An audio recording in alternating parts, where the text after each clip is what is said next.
ஸ்ரீரங்கநாதனின் கோயிலுக்குள்ள நம்ம ஒரு நாளைக்கு 1,00,000 பேர் சாமி கும்பிடுறோம். ஆனா அதுக்கு எதிரே ஒரு சிலை, கடவுளை இல்லை என்று சொல்ல ஒரு சிலை என்று உடைக்கப்படுகிறதோ அன்றுதான் நம் இந்துக்களின் எழுச்சி நாள். இந்த வழக்கில் நீதிபதி என்ன சொல்றாருன்னா, கனல் கண்ணன் சொல்வதை அப்படியே ஏற்றுக்கொள்கிறார். சிலைக்கு கீழே நீங்க அப்படி எழுதி வச்சீங்கன்னா கோவப்படாம பின்ன என்ன செய்வாங்க? அதனாலதான் கோவப்பட்டு அவர் பேசியிருக்காரு. இப்ப பேசுனதுனால என்ன ஆயிடுச்சு? ஒன்னும் கலகம் ஒன்னும் நடந்துடல. அதனால இந்த சார்ஜ் ஷீட்டை ரத்து செய்கிறேன்.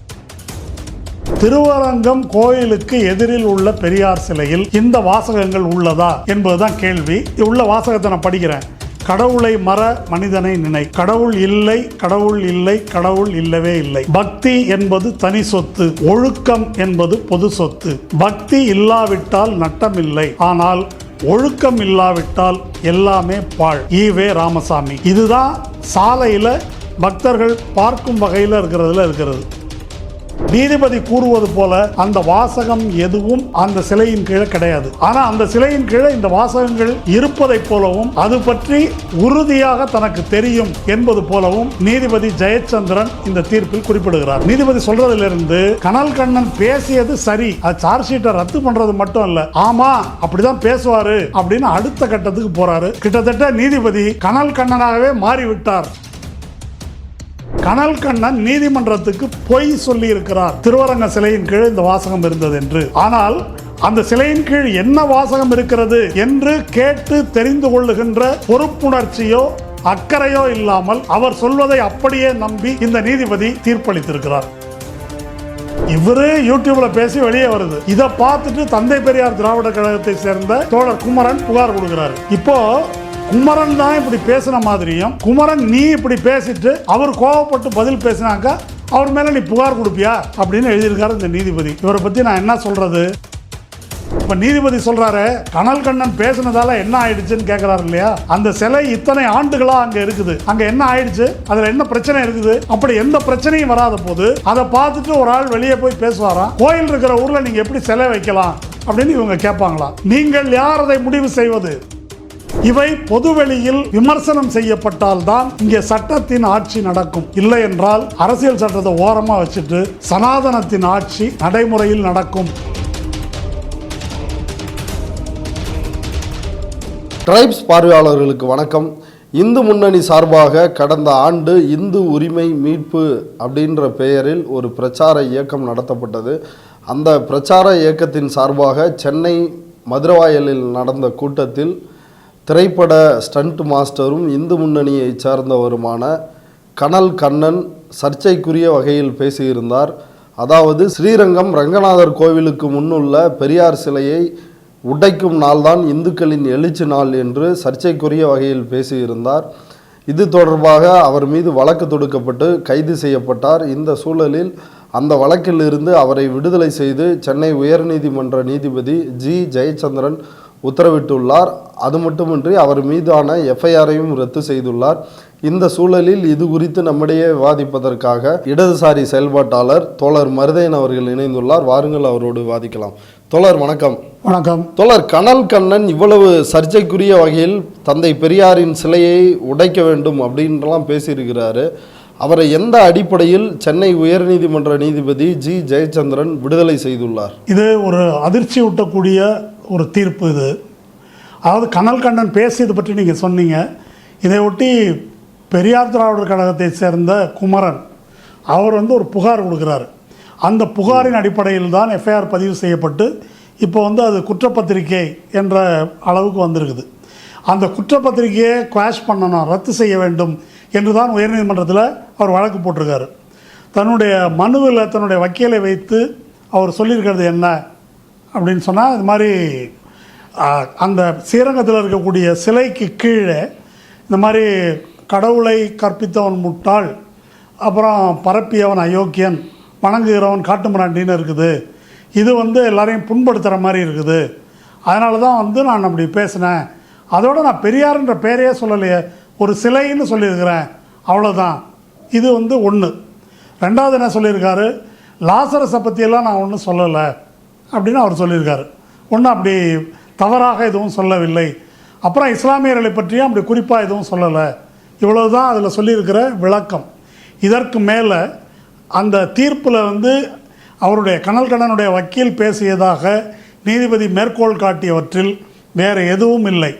அதுக்கு மேலே ஒரு படி மேலே போய் கனல் கண்ணனுடைய வக்கீல் என்ன வாதாடி இருக்கிறார்னா, இதுக்கு லாசரஸ்னால் லாசரஸ் தானே கம்ப்ளைண்ட் கொடுக்கணும், இவங்க என்ன கம்ப்ளைண்ட் கொடுக்குறாங்க, அவராக கொடுத்துருக்காரு அப்படின்னு கேட்டிருக்கிறாரு. ஒன்று. ரெண்டாவது, இப்படி நான் பேசினதால் எந்த கலகமோ பிரச்சனையோ ஏற்படவில்லை, அப்புறம் என்ன அப்படின்னு கேட்டிருக்காரு. 3 பிரிவுகளில் இவர் மேலே வழக்கு போடப்பட்டிருக்கு. ஒன்று 153, இன்னொன்று 505 பார்ட் 1 சப்செக்ஷன் பி, இன்னொன்று 505 பார்ட் 2 ஆஃப் ஐபிசி. இதில் இந்த 153 அப்படின்றது இரு பிரிவினரிடையே ஒரு கலகத்தை வேண்டுமென்றே உருவாக்குவது. அடுத்து 505 பார்ட் 1 சப்செக்ஷன் பின்றது பப்ளிக் மிஸ்சீஃப், ஒரு பொது இதில் விஷமத்தனமாக பேசுவது.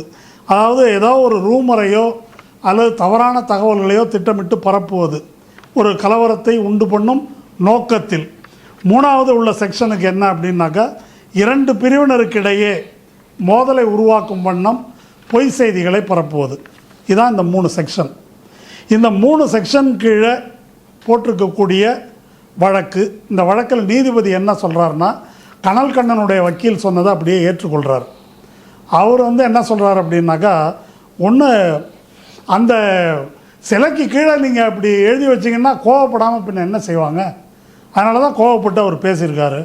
இப்போ பேசுனதுனால என்ன ஆயிடுச்சு, ஒன்றும் கலகம் ஒன்றும் நடந்துடல, அதனால் ஒன்றும் பிரச்சனை ஆகிடலை, அதனால் இந்த சார்ஜ் ஷீட்டை ரத்து செய்கிறேன் என்று நீதிபதி இந்த வழக்கை தள்ளுபடி செய்திருக்கிறார். இப்போ இன்னொரு அடிப்படையான கேள்வி வருது. ஸ்ரீரங்கம் பெரியார் சிலையின் கீழே எழுதப்பட்டுள்ள வாசகம் என்ன?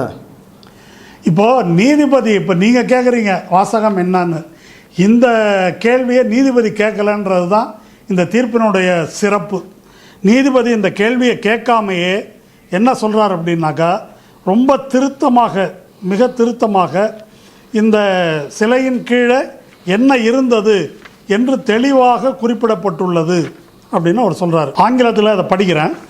After provoking a persons religious sentiments and hurting his belief by calling him as fool, barbarian and rascal, the complainant cannot take umbrage under the law and try to gag the petitioner from reacting. ஒரு பக்தரை முட்டாளு, அயோக்கியன், காட்டுமராண்டி என்றெல்லாம் சொல்லிட்டு நீங்கள் complaint கொடுப்பீங்களா? Sir இப்படி இத்தனையும் பண்ணிவிட்டு அவருக்கு ஆத்திரம் மூட்டிட்டு அவர் ஒன்றுமே பண்ணக்கூடாது, ஒன்றுமே பேசக்கூடாது, அவர் மேலே நீங்கள் புகார் கொடுப்பீங்க. இப்படியே எழுதியிருக்கிறார் நீதிபதி. இப்போது பொதுவாக பெரியார் சிலையில் என்ன இருக்குது அப்படின்றது இப்போ பிரச்சனை இல்லை. திருவரங்கம் கோயிலுக்கு எதிரில் உள்ள பெரியார் சிலையில் இந்த வாசகங்கள் உள்ளதா என்பது தான் கேள்வி. இதை நீங்கள் படமாக கூட நான் தரேன், நீங்கள் வெளியிடலாம். அதில் உள்ள வாசகத்தை நான் படிக்கிறேன். கடவுளை மற மனிதனை நினை, கடவுள் இல்லை, கடவுள் இல்லை, கடவுள் இல்லவே இல்லை. பக்தி என்பது தனி சொத்து, ஒழுக்கம் என்பது பொது சொத்து. பக்தி இல்லாவிட்டால் நட்டமில்லை, ஆனால் ஒழுக்கம் இல்லாவிட்டால் எல்லாமே பாழ். ஈவே ராமசாமி. இதுதான் சாலையில் பக்தர்கள் பார்க்கும் வகையில் இருக்கிறது. சைடில் இதனுடைய ஆங்கில மொழிபெயர்ப்பு ஒரு பக்கம் இருக்குது, இன்னொரு பக்கம் இதை திறப்பு விழா விவரங்கள் அதெல்லாம் இருக்குது. அமைச்சர் KN நேரு, ராசா, அப்புறம் என் செல்வராஜ் இன்னொரு அமைச்சர், அப்புறம் ஆசிரியர் வீரமணி, இவங்க பேரெல்லாம் அதில் இருக்குது. இவ்வளோ தான் அந்த கல்வெட்டில் இருக்கிறது. இவர்கள் நீதிபதி கூறுவது போல அந்த வாசகம் எதுவும் அந்த சிலையின் கீழே கிடையாது. ஆனால் அந்த சிலையின் கீழே இந்த வாசகங்கள் இருப்பதைப் போலவும் அது பற்றி உறுதியாக தனக்கு தெரியும் என்பது போலவும் நீதிபதி ஜெயச்சந்திரன் இந்த தீர்ப்பில் குறிப்பிடுகிறார். இதுக்கு என்ன காரணம்னா, அந்த வக்கீல் சொல்கிறத, அதை கனல் கண்ணன் சொல்வதை அப்படியே ஏற்றுக்கொள்ளுகிறார். கனல் கண்ணன் நீதிமன்றத்துக்கு பொய் சொல்லியிருக்கிறார், திருவரங்க சிலையின் கீழ் இந்த வாசகம் இருந்தது என்று. ஆனால் அந்த சிலையின் கீழ் என்ன வாசகம் இருக்கிறது என்று கேட்டு தெரிந்து கொள்ளுகின்ற பொறுப்புணர்ச்சியோ அக்கறையோ இல்லாமல் அவர் சொல்வதை அப்படியே நம்பி இந்த நீதிபதி தீர்ப்பளித்திருக்கிறார். இதான் நடந்திருக்குது. கனல் கண்ணன் பேச்சினால் எந்த கலகமும் ஏற்படவில்லை, அதனால் அவர் பேசுனதில் எந்த குற்றமும் இல்லை அப்படின்னு தீர்ப்பு சொல்லியிருக்கிறாரு. நீதிபதி ஜெயச்சந்திரன். இது சரியா? ஏங்க இது விசித்திரமாக இருக்குது. ஐபிசி படித்தவங்க எல்லாருக்கும் தெரியும் அந்த செக்ஷனில் என்ன இருக்குது. இப்போ நானே படித்து காமிச்சேன். கலகம் நடக்குதா இல்லையா என்பது அல்ல, வித் an intent to, இந்த நோக்கத்துடன் இந்த காரியத்தை செய்தால் அப்படின்னு இருக்குது. இப்போ அவருக்கு அந்த நோக்கம் இல்லை அப்படின்றத பற்றிய ஆய்வுக்குள்ளேயே நீதிபதி போகலை. அதான் ரொம்ப முக்கியமானது. அதாவது ஒரு மக்கள் மத்தியில் பதட்டத்தை மோதலை ஏற்படுத்தும் நோக்கத்துடன் ஒருவர் இப்படி பேசினால் அதில் இந்த செக்ஷன்லாம் வரும்னா போட்டிருக்கிறாங்க. இப்போ அவர் இடிப்பேன் அப்படின்னு பேசியிருக்கிறாரு. அதுவும் என்ன, இந்த வாசகங்கள்லாம் சொல்லிட்டு நான் பெரியார்னு சொல்லலையே அப்படின்றாரு. இது என்ன கேட்குறவங்களாம் கேனையனா? நீதிபதி அப்படி நினச்சிக்கிட்டு தான் அவர் வாதாடி இருக்காரு. நீதிபதி அதெல்லாம் ஒன்றும் கண்டுக்கலை. அவர் கலகம் நடக்கலை இல்லை அப்படின்னு ஒரு விசித்திரமான விளக்கத்தை நீதிபதி சொல்லியிருக்கிறார். இப்படி செய்யலாம் அப்படின்னா இது ஒரு விதியாக்கட்டும், யார் வேணால் எது வேணால் பேசலாம். மற்றவர்களுக்கெல்லாம் எங்கேயாவது யாராவது ஒருத்தர் பேசினா, நான் ஒரு உதாரணம் சொல்கிறேன். இப்போது சென்ற ஆண்டு மார்க்சிஸ்ட் கம்யூனிஸ்ட் கட்சி முற்போக்கு எழுத்தாளர் சங்கத்தின் சார்பில் நடைபெற்ற மாநாட்டில் சனாதன தர்மம் பற்றி உதயநிதி பேசினார். அவர் தமிழில் பேசினார். எவனாவது வட இந்தியாவில் இருக்கிறவனுக்கு, தமிழ்நாட்டுக்கு வெளியே இருக்கிற எவனுக்காவது தமிழ் தெரியுமா? தெரியாது. இல்லை அவர் பேசுனதுனால தமிழ்நாட்டில் எதனா ஒரு கொசுவாவது அதுக்காக கொந்தளித்ததா? ஒரு வெங்காயமும் நடக்கலை. அப்புறம் இந்தியா பூரா அவர் மேலே வழக்கு போட்டாங்க. அந்த வழக்கையெல்லாம் ஒரு இடத்துல விசாரிங்க அப்படின்னு அதுக்கு சுப்ரீம் கோர்ட்டில் ஒரு கேஸு. சுப்ரீம் கோர்ட்டு கடைசியாக விசாரித்த போது பார்க்குறோம், ஆனால் இதை தமிழ்நாட்டில் இந்த வழக்கை நடத்த விடமாட்டோம் அப்படின்னு சுப்ரீம் கோர்ட்டு. இப்போ இதெல்லாம் எந்த ஒரு நியாயத்தில் வருது? அப்போது உதயநிதி மட்டுமல்ல, இன்றைக்கி பிஜேபியை அல்லது பார்ப்பன இந்து சாதியத்தை விமர்சித்து யார் பேசினாலும் எங்கள் மனதை புண்படுத்தி விட்டார்கள் அப்படின்னு இவங்க புகார் கொடுக்கறதும் உடனே கேஸ் ஃபைல் பண்ணுறதும் அன்றாடம் நடக்குது. அது பிஜேபி எதிர்ப்பாளர்களுக்கு இது நீதி, ஆனால் பிஜேபிக்காரனுக்கு அது நீதி. ஒரு குலத்துக்கு ஒரு நீதி மாதிரி இந்த நீதியை உயர்நீதிமன்ற நீதிபதி ஜெயச்சந்திரன் சொல்லியிருக்கிறார் என்பதுதான் யதார்த்தம். இது ஐபிசியில் அவர் சொல்வது போல இல்லை, அதற்கான விளக்கமும் அது அல்ல. நீதிபதி ஜெயச்சந்திரன் கனல் கண்ணன் பேசியது நியாயம்தான் அப்படின்னு சொல்ல வர்றாரா? எப்படி புரிஞ்சுக்கிறது இந்த தீர்ப்பை? ஒன்றும் குழப்பமாலாம் சொல்லலை. அவர் அந்த தீர்ப்பினுடைய கடைசி வாசகம், இதெல்லாம் ஒரு நீதிமன்றமானே எனக்கு சந்தேகமாக இருக்குது. அந்த கடைசி வாசகத்தை படிக்கிறேன் கேளுங்க. As pointed out by the learned senior counsel appearing for the petitioner, இதெல்லாம் சொல்லிட்டு தந்தை பெரியார் திராவிடர் கழகத்தை சேர்ந்தவங்க கம்ப்ளைண்ட் கொடுத்துருக்காங்க. In fact, the display of provocative words commenting believers of God opposite to Hindu temple is the cause for the speech. இவர் இப்படி பேசினதுக்கு காரணமே கோயிலுக்கு எதிரில் பக்தர்களுக்கு ஆத்திரமூட்டும் வகையில் எழுதி வைத்திருக்கும் வாசகங்கள் தான் காரணம் அப்படின்னு சொல்லிட்டு, and the person who has provoked the speech, அந்த நபர் யார் இப்படி ஆத்திரம் மூட்டி இருக்கிறாரோ அந்த நபர் cannot take advantage of their provocation and prosecute the petitioner for his reaction. ஆத்திரமூட்டிய நபர் ஆத்திரப்பட்டவர் மீது புகார் கொடுத்து நடவடிக்கை எடுக்க முடியாது. இதில் உள்ள கேலி கூத்து என்னன்னு சொல்கிறேன். இவர் யூடியூப்பில் பேசி வெளியே வருது. இதை பார்த்துட்டு தந்தை பெரியார் திராவிடர் கழகத்தை சேர்ந்த தோழர் குமரன் புகார் கொடுக்குறாரு. இப்போது குமரன் தான் இப்படி பேசின மாதிரியும், குமரன் நீ இப்படி பேசிட்டு அவர் கோவப்பட்டு பதில் பேசினாக்கா அவர் மேலே நீ புகார் கொடுப்பியா அப்படின்னு எழுதியிருக்காரு இந்த நீதிபதி. இவரை பற்றி நான் என்ன சொல்கிறது? அப்போது நீதிபதி சொல்கிறதுலேருந்து கனல் கண்ணன் பேசியது சரி, அது சார்ஜ் ஷீட்டை ரத்து பண்ணுறது மட்டும் இல்லை, ஆமாம் அப்படி தான் பேசுவார், அப்படி பேசுகிறதுக்கு எல்லா நியாயமும் இருக்குது அப்படின்னு அடுத்த கட்டத்துக்கு போகிறாரு.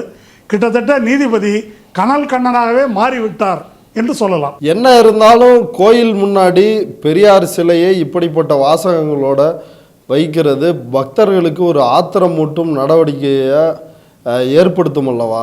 ஆமாங்க, இது பல பேரும் சொல்கிறது. இப்போ நம்ம எப்படி வரலாம், இந்த கோயில் வாசலில் அந்த வாசகங்கள் இல்லைன்றதை நான் சொல்லிட்டேன். இப்போ ஒழுக்கத்தை பற்றி சொல்லியிருக்கிறதெல்லாம் கனல் கண்ணனுக்கோ மரியாதைக்குரிய நீதி அரசருக்கோ வருத்தமாக இருக்கான்னு எனக்கு தெரியல. பக்தியை விட ஒழுக்கம் பெருசு அப்படின்னு சொல்லியிருக்காரு.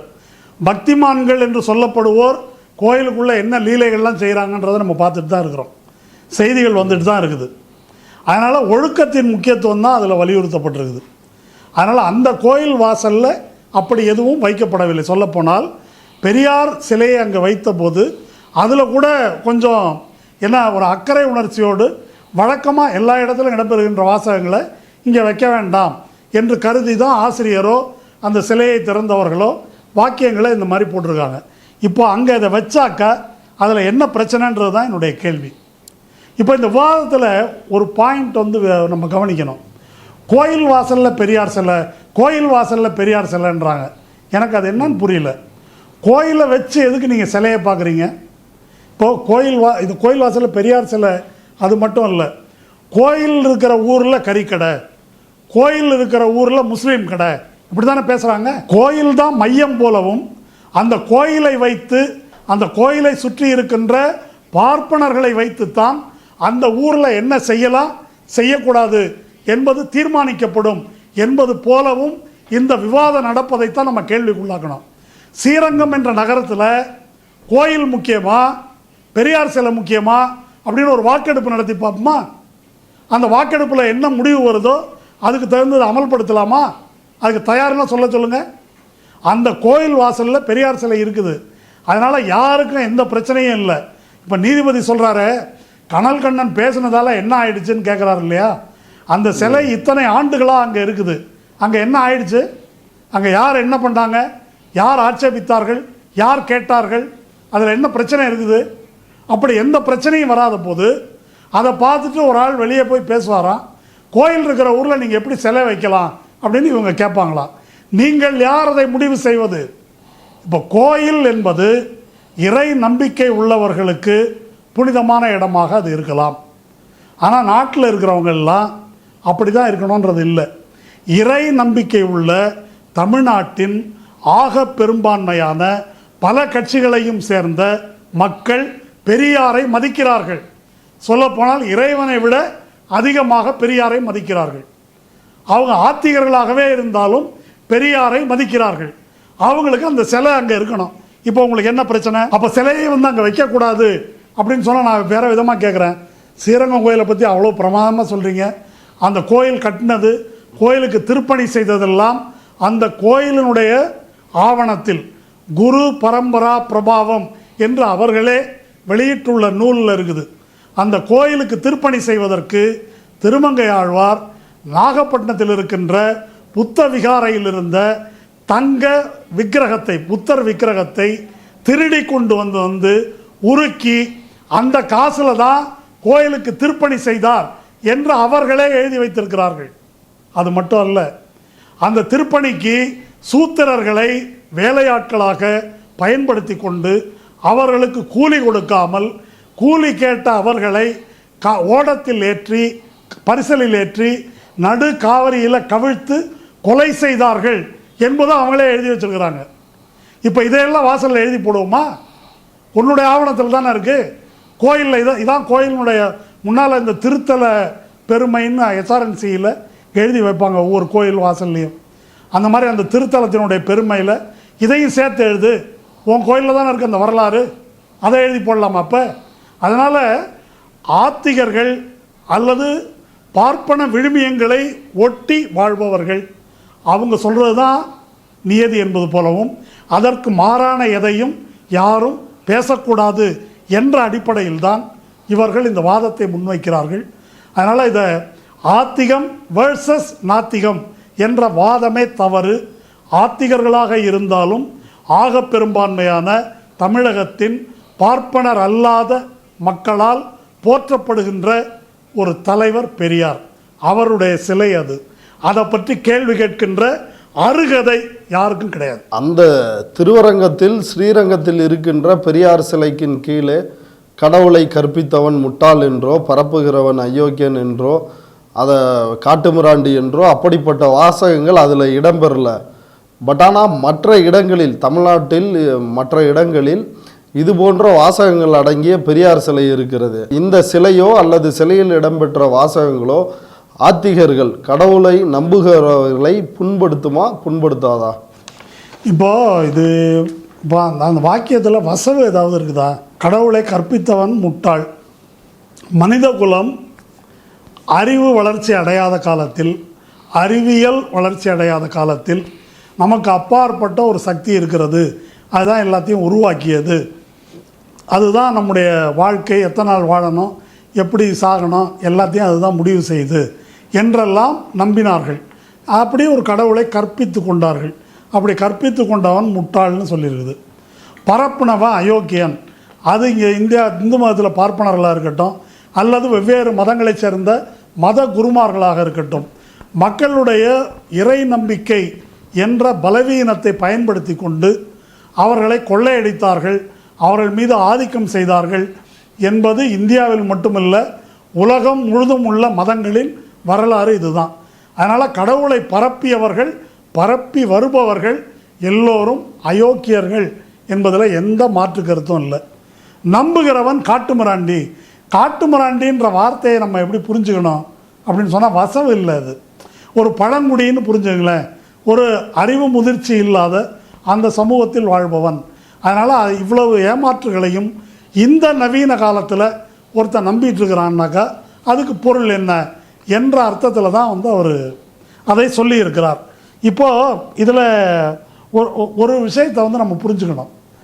பெரியார் அவருடைய நாத்திக பிரச்சாரம் என்பதை எப்படி பார்க்கணும்? இது 49 குடியரசில் அவர் எழுதுகிறார். நாத்திகமும் சமூக சீர்திருத்தமும் அப்படி தலைப்புன்னு நினைக்கிறேன். அதுக்கு அதில் என்ன சொல்கிறார் அப்படின்னு சொன்னால், எல்லாம் இறைவன் செயல் அப்படின்னு சொல்கிறாங்க. இப்போது இயற்கையின் படைப்பில் சில இடங்கள் மலை மேடாக இருக்குது, சில இடம் பள்ளமாக இருக்குது. இதெல்லாம் இறைவன் செயல் அப்படின்னா மேட்டை வெட்டி பள்ளத்தை நிரப்புவது இறைவனுக்கு எதிரான செயலா? நமக்கு டெய்லி முடி முளைக்குது முகத்தில். இப்போது முடி முளைப்பது அப்படின்றது இறைவனின் செயல் என்றால் ஷேவிங் பண்ணுறது இறைவனுக்கு எதிரான செயலா அப்படின்னு அவர் கேட்குறாரு. ஏழைகள் பிச்சை எடுக்கிறார்கள், அது அவனுடைய பூர்வ ஜன்ம பாவம். நம்ம மகாவிஷ்ணு சொன்னார்ல இங்கே பள்ளிக்கூடத்தில், அது மாதிரி முற்பிறவி பயன் அது அப்படின்னு சொன்னால் அவனை பட்டினியில் சாக விட்டுறணும். அப்போ பிச்சைக்காரனுக்கு காசு கொடுப்பது இறைவன் செயலில் குறுக்கிடுவதா? இந்த கணக்கில் சொல்லிட்டு போனால் உலகத்தில் எல்லாருமே நாத்திகர்கள் ஆகிடுவாங்க, இறைவனின் செயலை மறுப்பவர்கள் ஆகிவிடுவார்கள். இவங்க என்ன நாத்திகன்னு சொல்கிறாங்க? ஏன் பிரச்சனை என்ன? எனக்கு சமூகத்தை சீர்திருத்த வேண்டும். சமூகத்தில் ஏற்றத்தாழ்வு இருக்குது, சாதி மதம் வர்க்கம் இப்படி ஏற்றத்தாழ்வு இருக்குது. இன்றது ஏற்றத்தாழ்வுகளை ஒழிக்க வேண்டுமென்றால் ஒவ்வொரு ஸ்டெப்பு நான் எடுத்து வச்சா குறுக்க இது கடவுள் இட்ட ஆணை அப்படின்னு புராணம் இதிகாசம் கொண்டு வராங்க. அதனால் அந்த கடவுளை நான் நிராகரிக்கிறேன். எனக்கு முக்கிய சமூக சீர்திருத்தம், அதற்கு எதிரானது கடவுள், எனவே கடவுளை நிராகரிக்கிறேன்றாரு. இப்போது இதை எப்படி கொண்டு வந்துட்டாங்க அப்படின்னு சொன்னால், கடவுள் இல்லைன்னு சொல்கிறான் பாரு, கடவுள் இல்லைன்னு சொல்கிறான் பாரு.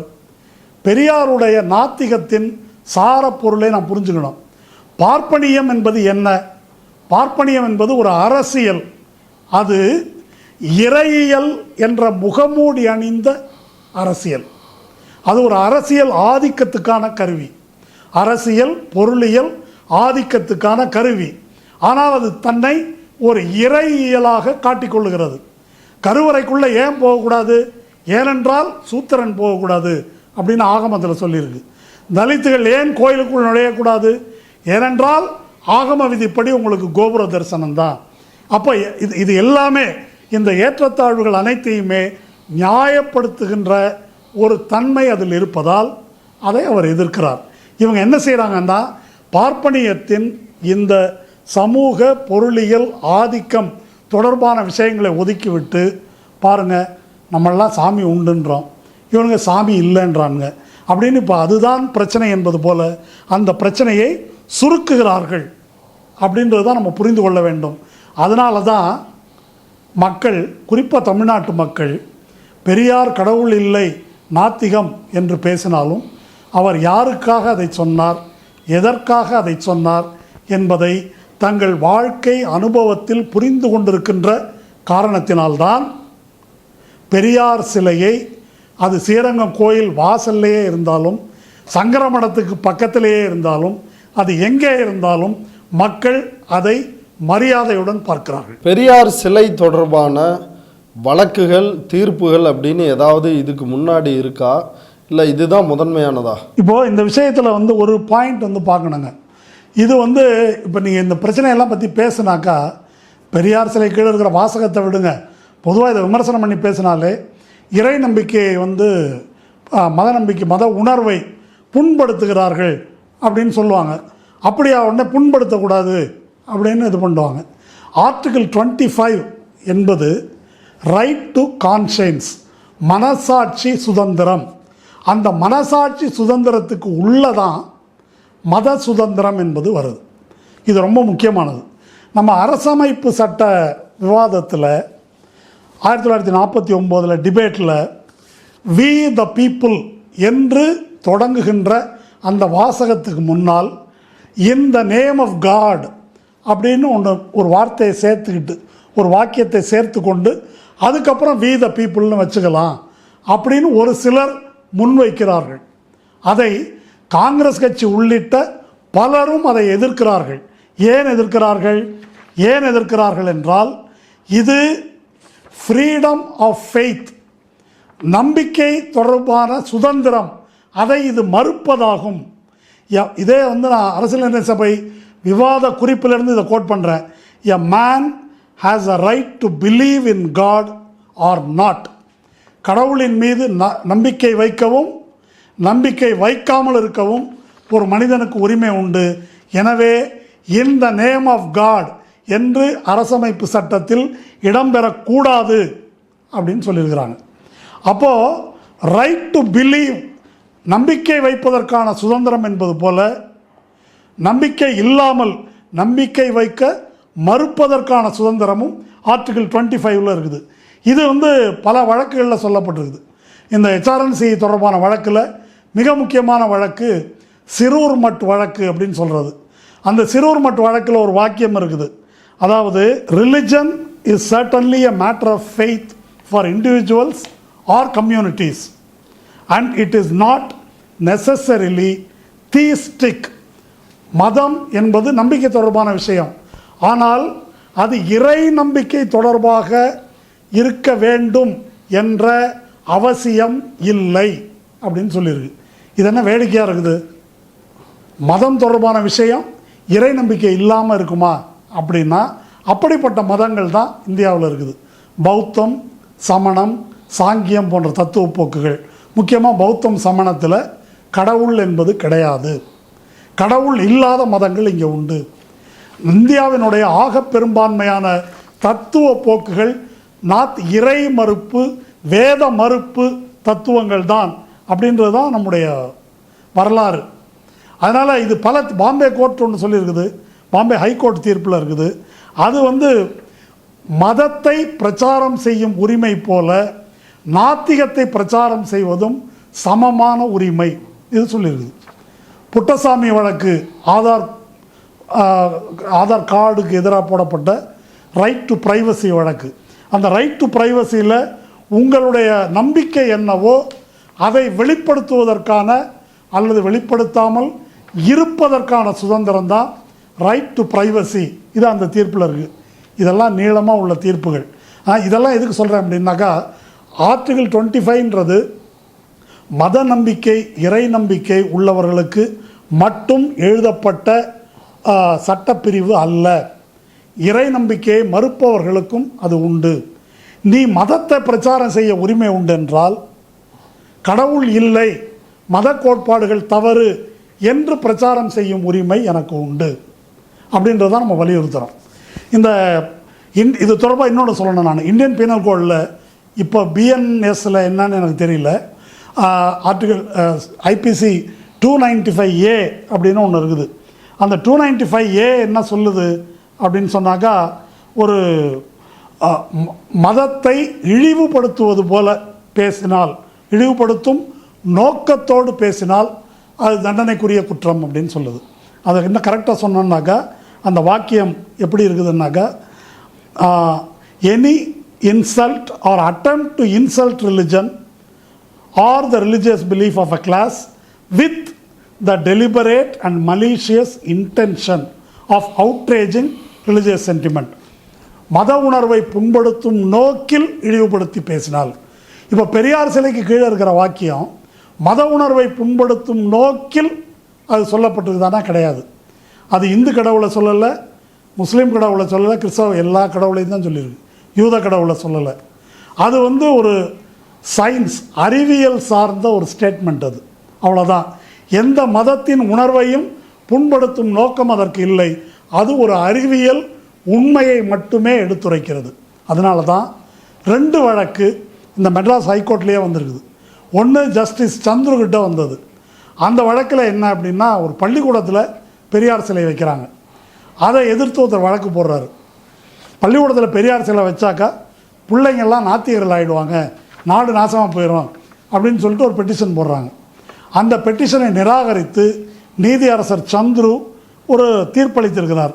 அந்த தீர்ப்பில் அரசமைப்பு சட்டம் அறிவியல் உணர்வை வளர்க்க வேண்டும்னு சொல்லியிருக்குது. பெரியார் சிலை இருந்தால்தான் அந்த அறிவியல் உணர்வையும் சமூக சீர்திருத்தம் பற்றிய கருத்தையும் மாணவர்கள் தெரிந்து கொள்வார்கள். அதனால் அது இருக்கலாம். இது அவர் சந்துரு கொடுத்த தீர்ப்பு. சந்துருன்னா அவர் அப்படி தான் கொடுப்பாருன்னு சொல்லுவாங்க. 2019 2 நீதிபதிகள் கொண்ட அமர்வு, நான் இதை அடிக்கோடிட்டு சொல்லுகிறேன், 2 நீதிபதிகள் கொண்ட அமர்வு ஒரு தீர்ப்பளித்திருக்கிறது. நீதிபதி எஸ் மணிக்குமார், சுப்பிரமணியம் பிரசாத். அவங்களுடைய இது என்னன்னாக்கா, இதே பெரியார் சிலைக்கு கீழே இருக்கக்கூடிய வாக்கியங்கள், அந்த வாக்கியங்களுக்கு எதிராக போடப்பட்ட வழக்கு, அதனால் சிலை வைக்கக்கூடாது அப்படின்னு போடப்பட்ட வழக்கு. அந்த வழக்கை நிராகரித்து மதத்தை பிரச்சாரம் செய்வது உங்கள் கருத்துரிமை என்றால், மத நாத்திகத்தை பிரச்சாரம் செய்வது அவர்களுடைய கருத்துரிமை என்று சொல்லி இதே சென்னை உயர்நீதிமன்றத்தின் 2 நீதிபதிகள் கொண்ட அமர்வு அந்த மனுவை நிராகரித்திருக்கிறது. அப்படி ஏற்கனவே இதே உயர்நீதிமன்றத்திலேயே 2 தீர்ப்புகள் இருக்குது. அதுக்கு முன்னால் நீதிபதி MM இஸ்மாயில் 1973 இப்படி ஒரு தீர்ப்பை கொடுத்திருப்பதாக சொல்வார்கள். அதனால் இப்போ ஒரு பெஞ்சே தீர்ப்பு கொடுத்துருக்குது. அதையெல்லாம் தாண்டி ஒரு பெஞ்ச் கொடுத்த தீர்ப்பை ஒரு சிங்கிள் ஜட்ஜு மீற முடியாது என்பது விதி. அந்த விதியை மீறி நீதிபதி ஜெயச்சந்திரன் இந்த தீர்ப்பை கொடுத்திருக்கிறார். அந்த தீர்ப்புகள் குறித்து தன்னுடைய தீர்ப்பில் நீதிபதி ஜெயச்சந்திரன் என்ன சொல்றாரு? ஒண்ணுமே சொல்லலன்றதுதான் சிறப்பு. சொல்லணும். ஏன்னா இப்போ நான் ஒரு லா ஸ்டூடெண்ட்டோ அல்லது வக்கீலோ அல்ல. இந்த பிரச்சனையை ஒட்டி நான் இவ்வளோ சொல்கிறேன். இப்போ நீங்கள் சொன்னதெல்லாம் தப்புன்னு யாராவது சொல்லட்டும். நீதி அரசர்களோ வழக்கறிஞர்களோ இல்லைங்க நீங்கள் சொன்ன மாதிரிலாம் எதுவும் கிடையாது அப்படின்னு சொல்லட்டுமே. அப்போது ஒரு நீதித்துறையில் உச்சநீதிமன்றம் கொடுத்த தீர்ப்பு லா என்று சொல்லப்படுகிறது. உச்சநீதிமன்ற தீர்ப்புக்கு கட்டுப்பட்டு உயர்நீதிமன்றங்கள் தீர்ப்பளிக்க வேண்டும். இதற்கு முன்னால் இதே உயர்நீதிமன்றத்தில் இதே பிரச்சனைக்காக ஒரு நீதிபதி சிங்கிள் ஜட்ஜ் கொடுத்துருக்காரு, 2 நீதிபதிகள் கொடுத்துருக்குறாங்க. அதை தாண்டி அதை மீறி இப்படி ஒரு தீர்ப்பு கொடுக்குறாங்கன்னாக்கா இது முதல் பார்வையிலேயே சட்ட விரோதமான தீர்ப்பு என்று நாம் புரிந்து கொள்ளலாம். ஆனால் எனக்கு தெரிஞ்சு இந்த மாதிரி நடவடிக்கைகள் சென்னை உயர்நீதிமன்றத்தில் முதல் முறையாக நடக்கலை.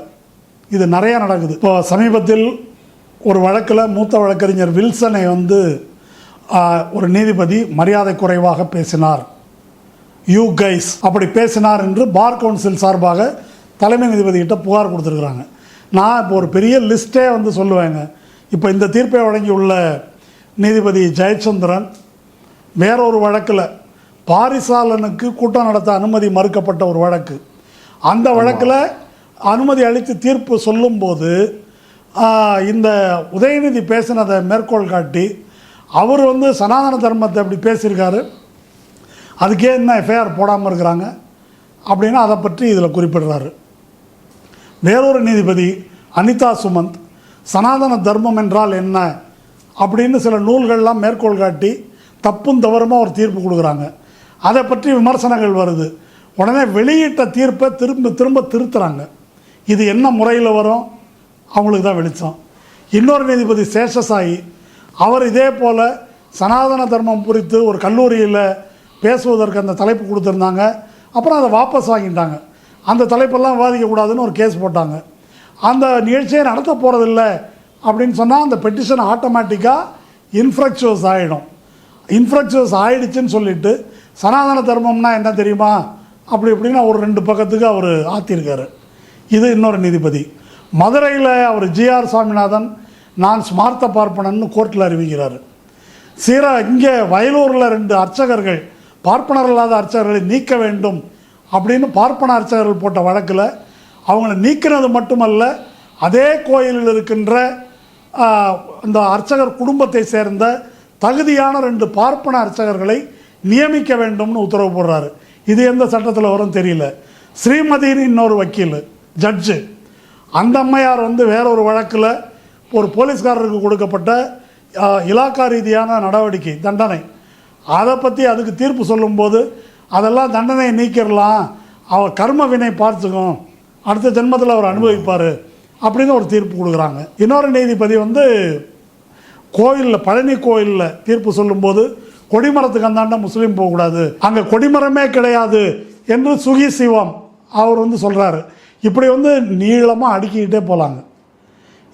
சந்திரசூட் சமீபத்தில் சொல்லியிருந்தார், நீதிமன்றத்தில் ஆஃப் த ரெக்கார்டு தீர்ப்புக்கு வழக்குக்கு சம்பந்தமில்லாமல் பேசுவதை கட்டுப்படுத்த வேண்டும்.